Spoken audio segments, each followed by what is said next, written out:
Bismillahirrahmanirrahim. Assalamualaikum warahmatullahi wabarakatuh. Alhamdulillah, hari ini bisa meluangkan waktu lagi. Insya Allah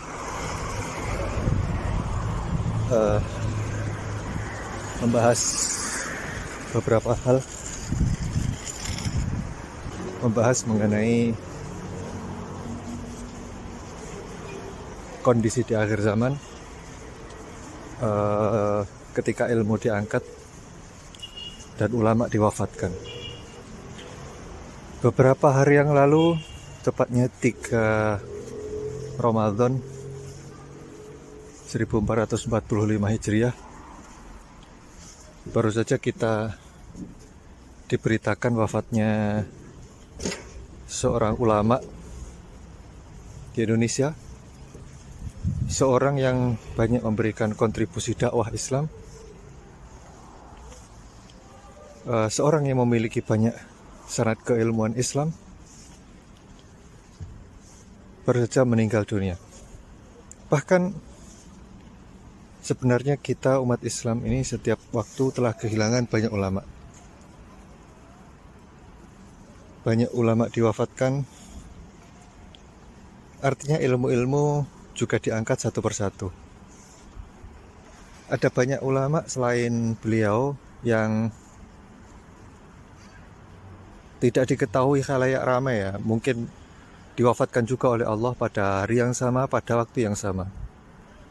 Tapi karena tidak terkenal, maka tidak terekspos, tidak ada berita besarnya.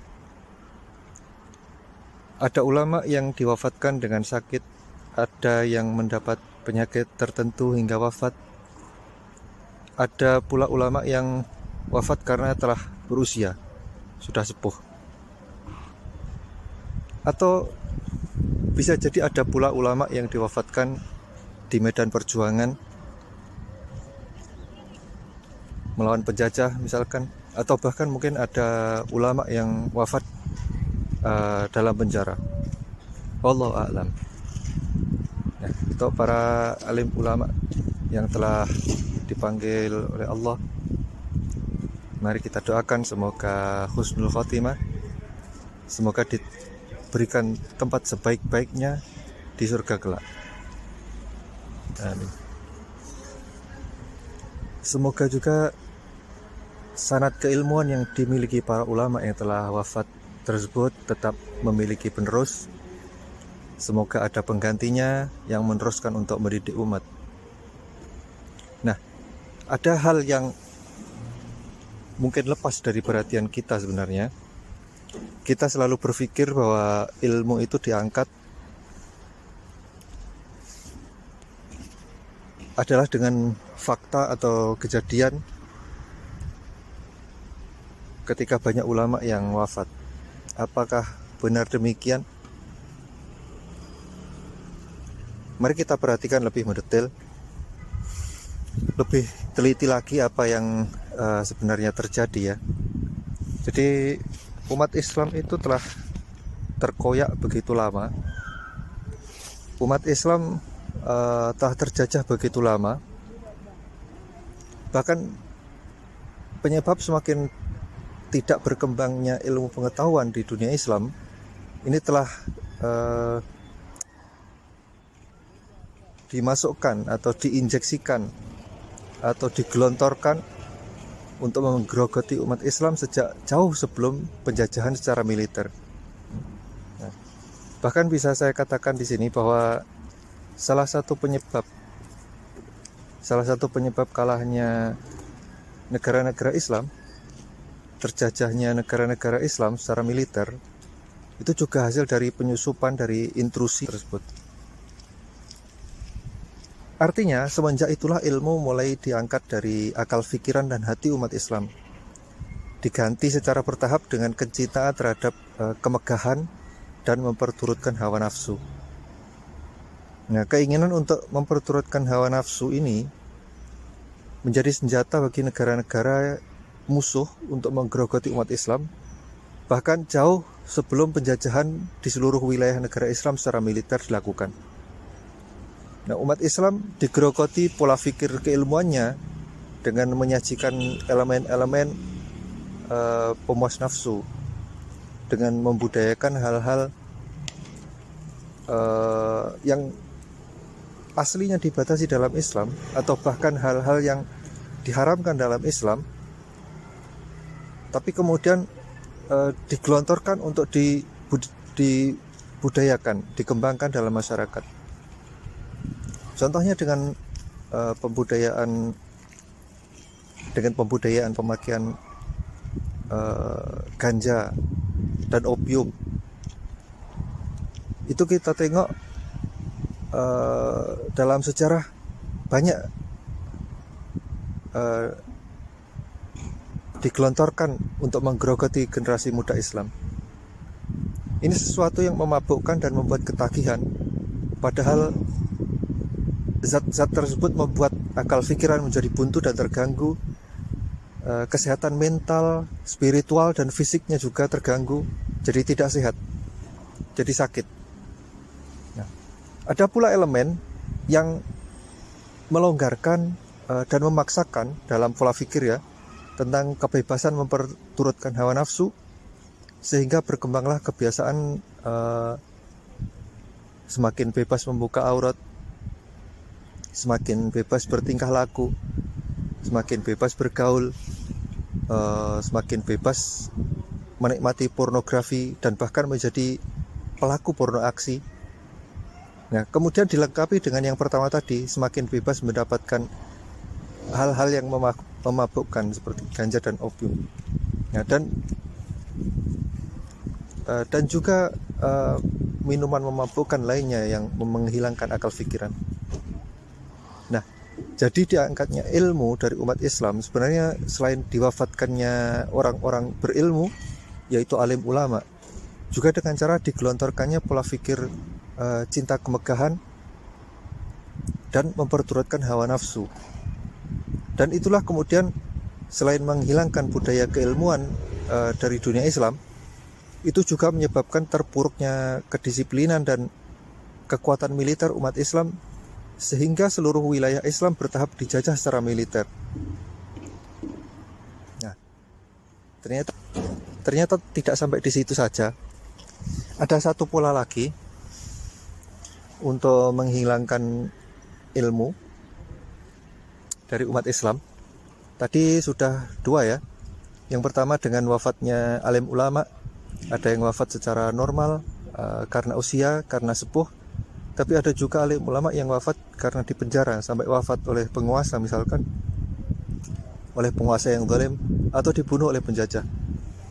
Nah, yang kedua tadi saya sebutkan dengan cara menggelontorkan dan membudayakan cinta kemegahan dan hawa nafsu, sehingga umat Islam berpaling dari ilmu,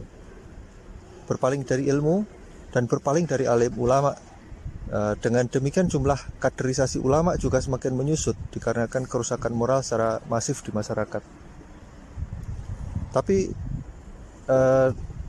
dalam tahapan ini ulama masih ada, kaderisasi masih ada, meskipun semakin sedikit jumlahnya dan semakin sedikit bidang keilmuannya. Nah, ditambahkan lagi pada masa tahapan ini seluruh wilayah Islam itu telah dijajah ya, dan penjajah juga menggelontorkan program penghilangan akar budaya dan akar sejarah keilmuan yang dimiliki umat Islam sebelum masa penjajahan. Sehingga hasilnya rakyat dan generasi sekarang ini, generasi yang hidup saat ini, dicekoki sejarah yang dipelintir atau dipalsu oleh penjajah. Seakan-akan bahwa Islam itu seakan-akan tidak mempunyai bukti sejarah kebesaran di bidang ilmu dan teknologi di masa lalu ya, yaitu di masa sebelum penjajahan. Padahal sebenarnya metode penelitian dan keilmuan, ilmu pengetahuan dan teknologi modern itu dikembangkan dan dibesarkan oleh peradaban Islam. Nah, itu sudah dua bentuk ya, atau cara diangkatnya ilmu dari umat Islam. Yang pertama, sudah alim ulama diwafatkan secara normal karena usia atau karena penyakit atau dibunuh oleh penguasa zalim dan penjajah misalkan. Kemudian yang kedua, berkurangnya kaderisasi alim ulama karena rakyat digelontori dengan budaya budaya-budaya buruk, budaya yang menyimpang, sehingga berpaling dari pendidikan, sehingga kaderisasi alim ulama berkurang dan secara kuantitas maupun secara kualitas bidang keilmuannya. Nah, yang ketiga, ini adalah diangkatnya ilmu dengan bentuk atau cara menghilangkan sama sekali kaderisasi ulama. Nah, caranya bagaimana? Dengan cara menciptakan kondisi manusia yang tidak perlu lagi mempergunakan akal pikirannya. Apakah bisa? Nah, caranya bagaimana? Dengan cara menciptakan kondisi yang membuat akal pikiran manusia secara umum tidak diperlukan lagi. Gimana maksudnya tidak diperlukan lagi?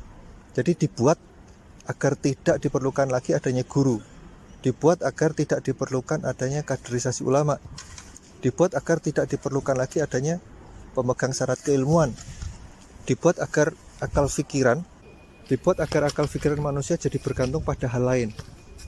Ya, inilah saat ketika manusia menjadi seperti mayat hidup yang intelijensinya sudah tidak independen lagi karena segala hal, bahkan sampai pola pikirnya ketergantungan terhadap intelijensi buatan.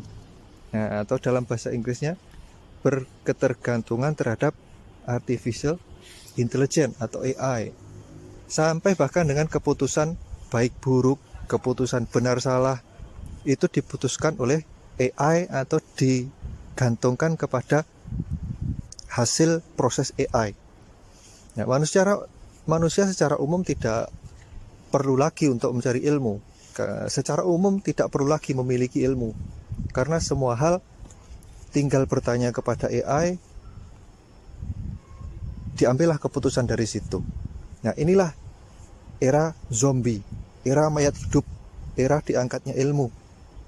Bahkan manusia sebelum menjadi berilmu, sebelum menjadi alim ulama, bahkan sebelum mencapai tahap menjadi kader ulama, generasi Islam dari masa sekolahnya sudah akan dihabisi akal pikirannya, sudah dijauhkan dari kemampuan berpikir, sehingga diangkatlah ilmu dari umat Islam sedari masih pada usia sekolah yang seharusnya menjadi penuntut ilmu, dan bertahap kemudian menjadi kader ulama misalkan, dan kemudian menjadi ulama pemegang ilmu yang memiliki sanad keilmuan, menjadi hilang semua.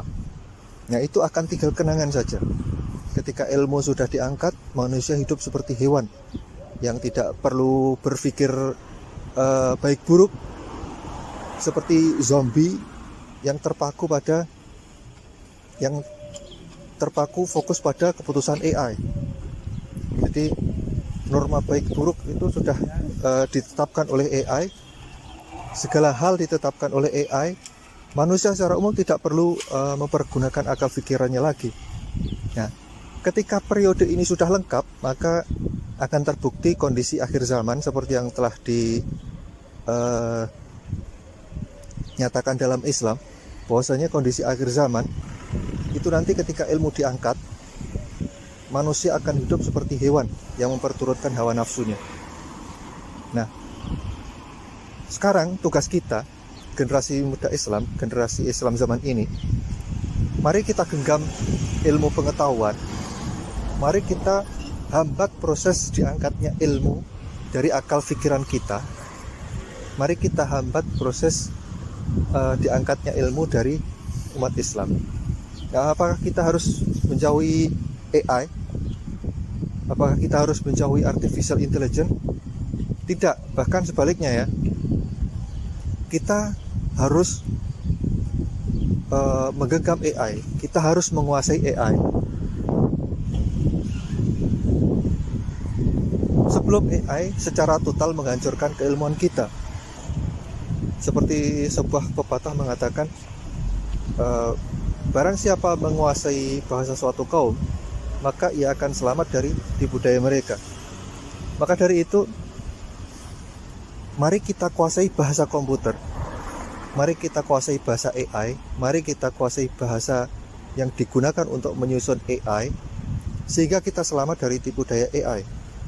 Kita selamat dari kerusakan pola pikir, kita selamat dari kerusakan cara berpikir dalam menentukan benar salah, kita selamat dari kerusakan moral, kita selamat dari keburukan, dan kita bisa mengetahui bagaimana mengelola AI secara baik. Kita bisa mengendalikan AI, bukan AI yang mengendalikan kita. Kita menetapkan baik buruk tetap dengan akal pikiran kita. Kita tidak menjadi seperti zombie yang segala sesuatunya sudah langsung dipasrahkan kepada AI. Nah, jadi dengan menguasai bahasa pemrograman, dengan menguasai bahasa AI, algoritma-algoritma yang bisa dijadikan senjata penipuan dan mempelintir hukum dan norma kita, itu kita bisa mengatasinya, kita bisa mengeliminirnya. Maka kita bisa mengetahui bagaimana menjaga agar hukum kita, agar norma kita, etika kita, tingkah laku kita itu tidak disetir oleh AI, tidak disetir oleh artificial intelligence dan sebangsanya, tidak disetir oleh kepalsuan. Nah, kita bisa mempertahankan akal pikiran kita bisa mempertahankan kemanusiaan kita bisa mempertahankan agar ilmu tidak diangkat dari akal pikiran kita bisa tetap menjadi manusia, bukan zombie yang dikendalikan oleh AI.